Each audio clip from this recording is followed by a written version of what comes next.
Pro-democracy campaigners took to the streets of Hong Kong June 14, but in far smaller numbers than expected, before a vote on a political reform package that has divided the city and sparked mass protests.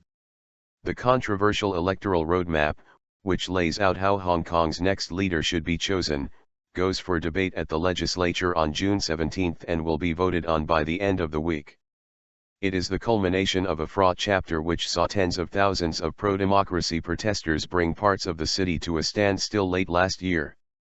Those rallies were sparked by a ruling from Beijing that candidates in the city's first ever public vote for its leader in 2017 must be vetted.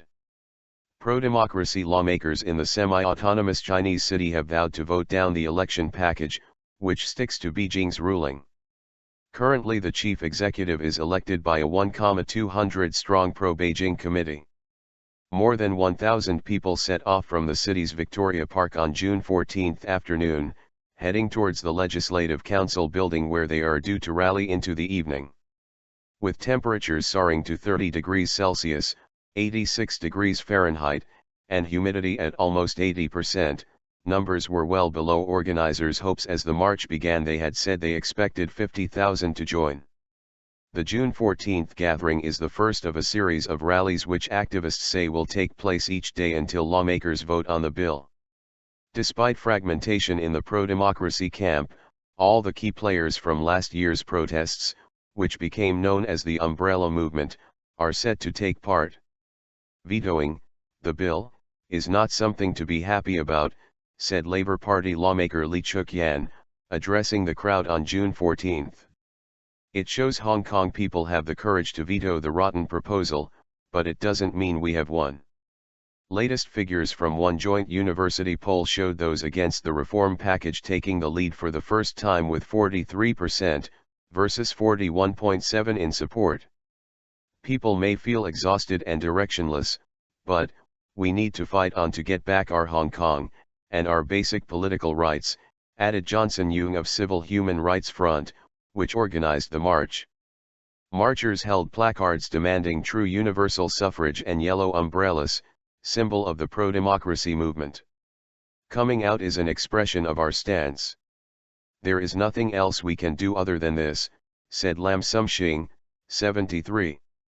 Authorities have warned activists to distance themselves from troublemakers and said they have heightened security at the government complex.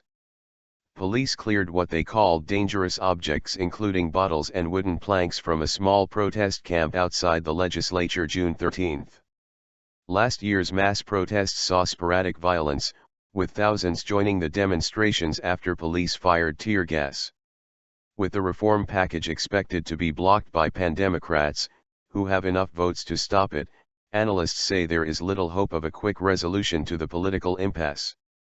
If the Beijing and Hong Kong governments continue to adopt hostile attitudes towards the opposition, it will be difficult for them to change the situation, said Mong Ok, associate professor at Chinese University's Department of Government and Public Administration.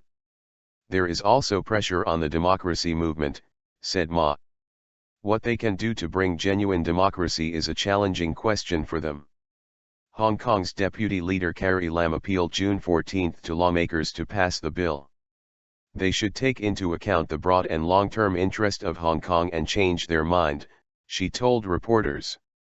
Hong Kong, which was handed back to China by Britain in 1997, has much greater freedoms than the mainland, but there are fears that these are being eroded.